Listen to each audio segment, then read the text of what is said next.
কলাক্ষেত্ৰত কৃষি যন্ত্ৰপাতি আৰু কৃষি জ্ঞান কেন্দ্ৰৰ মুকলি অনুষ্ঠান। আজি শ্ৰীমন্ত শংকৰদেৱ কলাক্ষেত্ৰত আয়োজিত এক অনুষ্ঠানত কৃষক ৰাইজৰ বাবে ট্ৰেক্টৰ, ৰিপাৰ, থ্ৰেচাৰকে ধৰি অন্যান্য কৃষি যন্ত্ৰপাতি, 4 লাখ ভূমি স্বাস্থ্য পত্ৰ বিতৰণ, কৃষি জ্ঞান কেন্দ্ৰ আৰু অন্যান্য আঁচনিৰ আনুষ্ঠানিকভাৱে উদ্বোধন কৰে ৰাজ্যৰ মুখ্যমন্ত্ৰী ডক্টৰ হিমন্ত বিশ্ব শৰ্মাই। এতিয়ালৈকে 23 লাখৰো অধিক ছইল হেল্থ কাৰ্ড কৃষকক যোগান ধৰিছে কৃষি বিভাগে। চলিত বৰ্ষত 10 লাখ কাৰ্ড কৃষকৰ মাজত বিতৰণৰ লক্ষ্য অসম চৰকাৰৰ।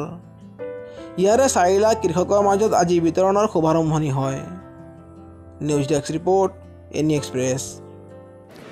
আজিৰ দিনটোত আমি ৰাজ্যৰ কেইবা লাখ কৃষকলৈ ভূমি স্বাস্থ্য আৰু উৰ্বৰতা আঁচনিৰ অধীনত ভূমি স্বাস্থ্য পত্ৰ বা ছইল হেল্থ কাৰ্ড বিতৰণ কৰিম।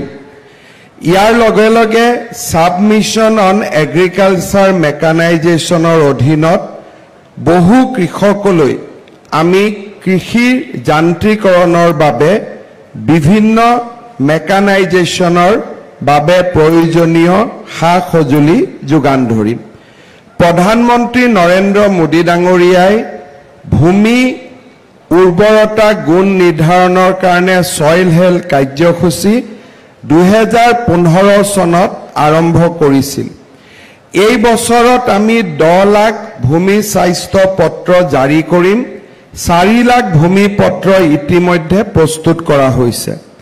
ৰাজ্যত কৃষি ভূমিৰ উৰ্বৰতা প্ৰশিক্ষণৰ বাবেও আমি নিৰ্মাণ কৰা পৰীক্ষাগাৰ পূৰ্বৰ 5টাৰ পৰা 26টালৈ বৃদ্ধি পাইছে। আমাৰ এই প্ৰচেষ্টাক কেন্দ্ৰীয় চৰকাৰেও বিশেষভাৱে স্বীকৃতি দিছে। ঠিক সেইধৰণে কৃষিৰ যান্ত্ৰিকৰণৰ বাবেও 816টা গ্ৰাম্য পৰ্যায়ৰ কৃষি যন্ত্ৰপাতি বেংক স্থাপনৰ বাবে আমি আগবাঢ়িছো, য'ত ভাৰত চৰকাৰে 9.5 লাখ টকাকৈ অৰ্থাৎ 95% ৰাজসাহায্য প্ৰদান কৰে। আগতে ৰাজ্যত 80টা এনে কৃষি যন্ত্ৰপাতিৰ বেংক স্থাপন কৰা হৈছিল। বৰ্তমান ই 816টালৈ বৃদ্ধি পাইছে।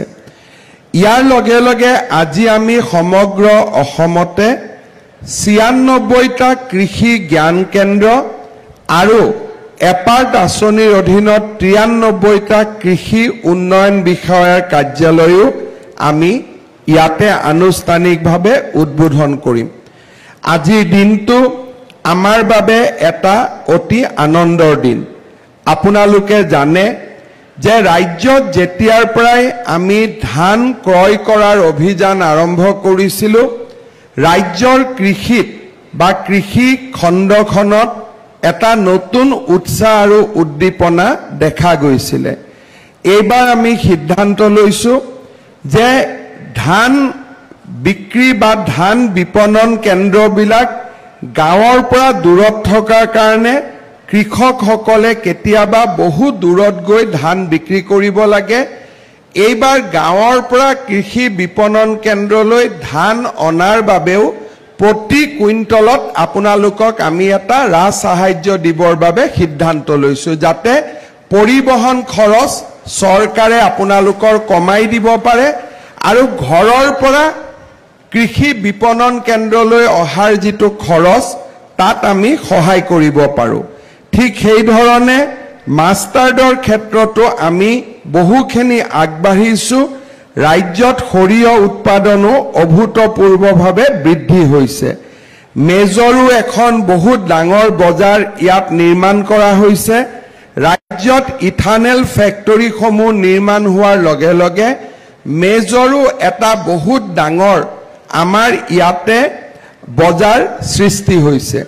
ইয়াৰ উপৰিও ৰাজ্যত আমি CBG গেছ অৰ্থাৎ বায়'ফুৱেল নিৰ্মাণ কৰাৰ বাবে অইল ইণ্ডিয়া, ৰিলায়েন্স আদি ডাঙৰ ডাঙৰ কোম্পানীসমূহৰ লগত কাম কৰিছোঁ, যাৰ ফলত বহুত কৃষিজাতীয় সামগ্ৰীক আমি তেললৈ ৰূপান্তৰ কৰাৰ বাবে এটা সুন্দৰ প্ৰক্ৰিয়াত আমি আগবাঢ়ি যাব পাৰিম। ইয়াৰ বিষয়েও আপোনালোকক ৰাজ্যৰ মুখ্য সচিব ডাঙৰীয়াই তেওঁৰ ভাষণত উল্লেখ কৰিব।